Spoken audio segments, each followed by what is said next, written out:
ఆర్టిస్టులు కూడా తీసుకొస్తున్నారు, వాళ్ళు కూడా ఎంకరేజ్ చేస్తున్నారు. కానీ వాళ్ళు మాత్రం వేరే వేదికల పైన మంత్రులే తిట్టేంత స్థాయికి ఎదిగి వాళ్ళు ఎంత అండి, వాళ్ళ ప్రాణం ఎంత.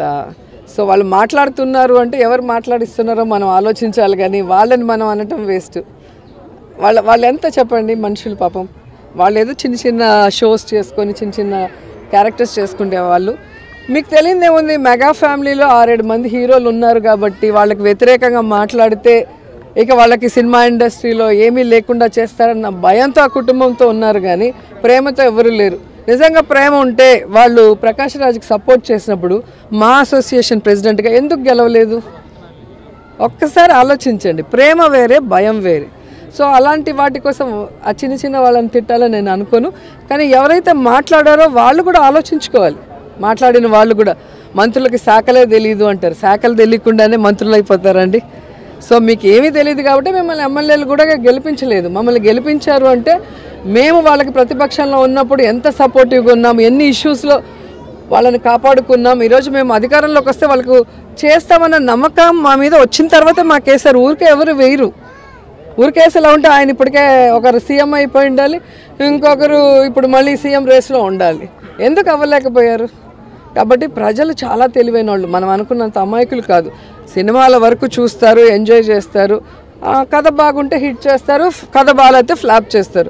కానీ పాలిటిక్స్లో మాత్రం మీరు ఎక్కడైనా తీసుకోండి లిస్టు.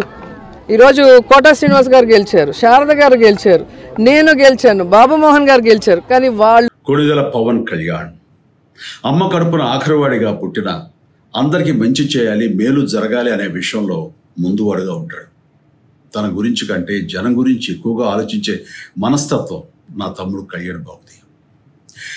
ఎవరైనా అధికారంలోకి వచ్చాక ప్రజలకు ఏదైనా చేయాలనుకుంటారు, కానీ కళ్యాణ్ తన సొంత సంపాదనని కౌలు రైతులు కన్నీళ్లు తుడిచేందుకు ఖర్చు పెట్టడం, సరిహద్దు దగ్గర ప్రాణాలొడ్డి పోరాడే జవాన్ కోసం పెద్ద మొత్తం అందివ్వటం, అలాగే మత్స్యకారులు ఇంకా ఎందరికో తాను చేసిన సహాయం చూస్తుంటే ఇలాంటి నాయకుడు కదా జనానికి కావాల్సింది అనిపిస్తుంది. ఒక రకంగా చెప్పాలంటే సినిమాలోకి తను బలవంతంగా వచ్చాడు, రాజకీయాల్లో మాత్రం ఇష్టంతోనే వచ్చాడు. ఏ తల్లికైనా తన కొడుకు కష్టపడుతుంటే గుండె తరుక్కుపోతుంది.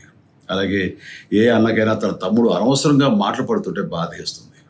అలా బాధపడుతున్న నా తల్లికి ఈ అన్నయ్యగా ఒక మాట చెప్పాను, నీ కొడుకు ఎంతోమంది తల్లుల కోసం, వాళ్ళ బిడ్డల భవిష్యత్తు కోసం చేసే యుద్ధం అమ్మా ఇది. మన బాధ కంటే అది ఎంతో గొప్పది అన్నాను.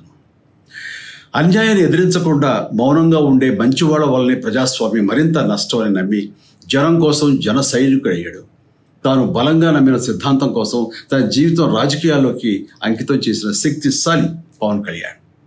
ప్రజల కోసం, రాష్ట్ర భవిష్యత్తు కోసం ఆ శక్తిని వినియోగించాలి అంటే చట్టసభలో అతని గొంతు మనం వినాలి.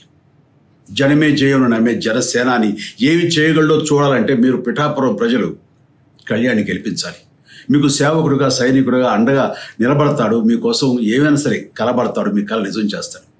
పిఠాపురం వాస్తవ్యులకు మీ చిరంజీవి విన్నపం, గాజు గ్లాసు గుర్తుకి మీ ఓటు వేసి పవన్ కళ్యాణ్ని గెలిపించండి. జై హింద్.